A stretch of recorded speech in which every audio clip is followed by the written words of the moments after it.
Muvandimwe, aho uri hose ndashaka kukwibutsa ikintu kimwe.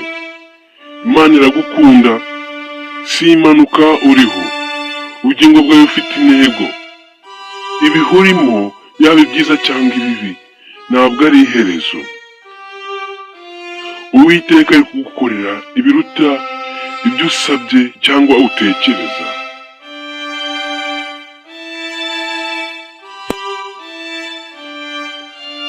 Muri Yesaya haravuga hati, ntutinye kuko ndi kumwe nawe, ntugire ubwoba kuko ndi Imana yawe, nzaguhagararaho, nzagufasha, nzagushyigikira. Ngiye kw'iburyo gukiranuka.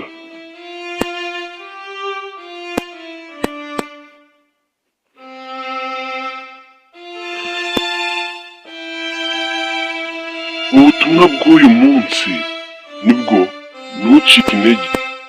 Hari igihe uba uri mu mwijima, ariko inyuma y'uwo mwijima hari izuba. Imana ntiyigeze iguca intege. Ijambo ryayo ni isezerano.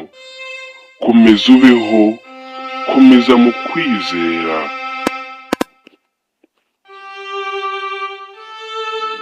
Dusenge. Mana yacu, urebe uyu muntu uri kumva ubu butumwa, umukomeze, umuhe amahoro.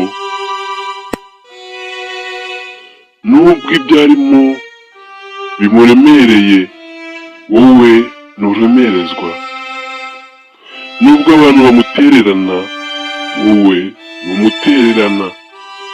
Mwereke ko uri kumwe nawe, ko umunsi mushya utangiye.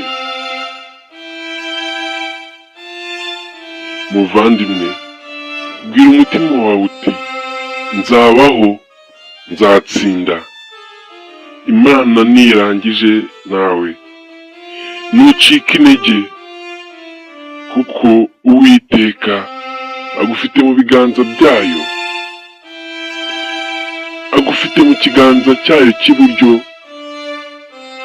kidatererana abayo, cyirukana ibibi, gifasha benshi. Ndetse kandi komera usenge, usabe, nubwo waba utekereza ko Imana yakwibagiwe, ntago yigeze ikwibagirwa. Niba wumvira ijambo riguhumurije, sangiza n'abandi.